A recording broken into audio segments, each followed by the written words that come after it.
Opa, tudo bom? Vamos falar hoje de um assunto que interessa para qualquer um que gosta de avião: voar. Então aqui a gente está começando uma nova sessão. Ela chama Flight Report. E no Flight Report você é meu convidado para viajar comigo em companhias aéreas diferentes, em voos bem exclusivos, do presente e do passado. Embarque imediato.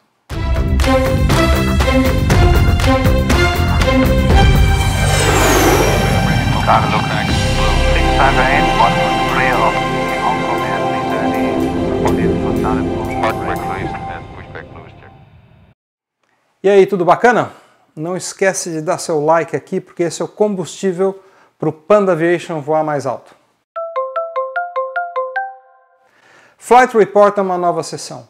É uma sessão que vai levar você junto em voos e viagens muito bacanas. Isso vai acontecer com frequência. E eu vou te convidar para embarcar em aviões do presente e do passado, em viagens feitas há algum tempinho e viagens mais recentes. E na medida que o site for se desenvolvendo, a gente vai também fazer novos voos e novas viagens especificamente aqui para o Panda Aviation. Nós vamos começar com dois voos muito especiais. Acho que é uma coisa comum todo mundo se perguntar, né? Puxa, qual será o voo mais longo do mundo? Aí sempre tem alguém que conhece aviação, ou sempre tem a Wikipedia ou o Google do lado, né? E aí começa aquela questão: não, o voo mais longo do mundo foi o de Londres para Sydney. Não, foi o de Sydney para Nova York. Então tá bom, vamos primeiro definir qual que é o voo mais longo do mundo. Eu estou falando do voo regular mais longo do mundo. Aquele voo que é feito regularmente por uma companhia aérea. E esse voo é da Singapore Airlines. O número dele é 22, é o SQ-22, e ele liga a cidade de Singapura a Newark, que é o aeroporto ao lado da cidade de Nova York. Então é um voo que sai de Singapura, leva em média 17 a 18 horas de viagem, dependendo de uma série de fatores, e chega em Nova York. Por que esse é o voo mais longo do mundo? Porque em função dos ventos e da própria rotação da Terra, esse voo é mais longo do que o voo de retorno, que é o Nova York-Singapura, que costuma ser até uma hora mais curto. Esse voo especial mais longo do mundo tem uma outra característica única. Ele é operado pelo jato A350LR, que é uma versão feita pela Airbus sob encomenda da Singapore, e é um jato que tem autonomia aumentada, é o jato que voa mais longe no mundo. Isso foi conseguido através de uma modificação no software dos motores e também com a redução, com a retirada de assentos. Esse avião tem uma menor densidade de assentos, leva menos poltronas, porque, entre outras coisas, também seria muito difícil imaginar os passageiros da classe econômica aguentando uma viagem aí de 18, 19 horas. Então, ele só tem classe executiva e a econômica premium, que a distância entre poltronas é maior. Mas não é a única coisa que muda, não. As refeições são diferentes. Tudo foi pensado para minimizar o impacto no corpo de se ficar até 20 horas dentro de um avião. Eu fiz esse voo em novembro de 2019 e foi fascinante. A gente sai de Singapura por volta de 11 horas da noite. Logo depois que a gente decola, você já é avisado que vão ser feitas 3 refeições. Mas basicamente na classe executiva, que é onde eu estava, a Singapore fala o seguinte: você tem o direito de escolher e fazer as refeições no horário que for conveniente para você. E de qualquer maneira, uma dica de gente que já fez esse voo outras vezes é você tentar se adaptar o mais rápido, o mais cedo possível no horário do destino onde você está chegando. Então, se você pegar o teu relógio de Singapura e passar o teu relógio, o relógio físico, para o horário de Nova York, você começa já a entrar nessa vibe, entrar melhor e mais rápido no fuso horário. Só que não é fácil, porque você vai ficar praticamente um dia inteiro dentro do avião. Então a gente decolou por volta de 11 horas de Singapura, voou no rumo norte, em direção ao Japão, que por sinal é da onde eu tinha acabado de sair. Então eu saí do Japão, fiquei 6 horas em Singapura e passei de novo por cima do Japão. E aí a gente foi em direção ao Alasca, Canadá, e chegou em Nova York lá por cima. Dependendo dos ventos, das condições atmosféricas, né, que são muito importantes no planejamento de um voo longo como esse, o comandante pode optar por ir por uma rota que vai realmente mais meridionalmente, vai mais por cima do Oceano Pacífico e menos pela parte de cima do mundo, pelo Polo Norte. Isso realmente varia de acordo com a época do ano, com os ventos, e isso tudo é muito importante na hora de você fazer a programação de qualquer voo internacional de longo curso. Isso realmente sempre entra no planejamento do voo, e para isso existem as cartas meteorológicas que são consultadas e discutidas com a tripulação e com a área operacional da companhia, com o despacho. Despachantes e comandantes juntos constroem a rota que vai ser voada, estudam quais são as condições climáticas, etc, etc.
Depois da decolagem, a gente fez uma refeição leve.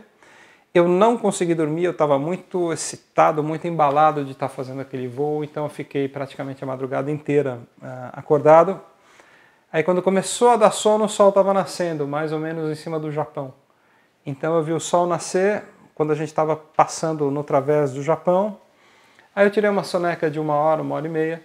A gente continuou, foi para cima da península de Kamchatka, lá de Vladivostok, e foi em direção ao Alasca, e depois de ter cruzado o Alasca, a gente entrou por cima do Canadá. A gente fez uma segunda refeição 6 horas depois dessa primeira, e antes da chegada a gente fez uma refeição leve. Enfim, o que você quer saber? Você chegou morto, estourado, acabado? Não, cheguei cansado, mas eu esperava ter me cansado muito mais. Eu acho que eu me preparei, inclusive psicologicamente, para fazer esse voo, porque realmente é uma maratona ficar 17, 18 horas. Se você contar o tempo de aeroporto, dá quase 20 horas para fazer uma viagem realmente de um lugar que está praticamente oposto à origem, ao destino.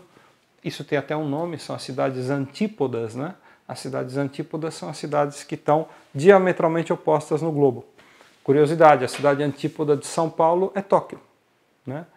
Então, as cidades antípodas são as mais distantes entre si no globo. E Singapura e Nova York estão praticamente nessa posição, ou seja, um A350 ULR é o avião hoje que tem o maior alcance e que praticamente pode unir qualquer par de cidades regularmente.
E aí, curtiu?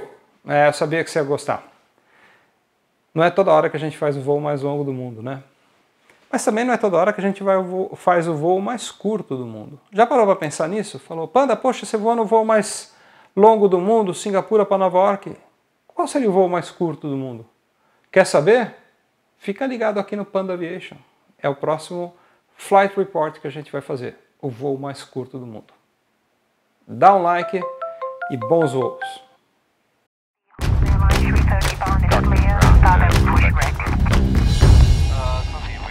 Cargo Blue 658, clear of the Hong Kong Airplane journey, for the Funan Blue.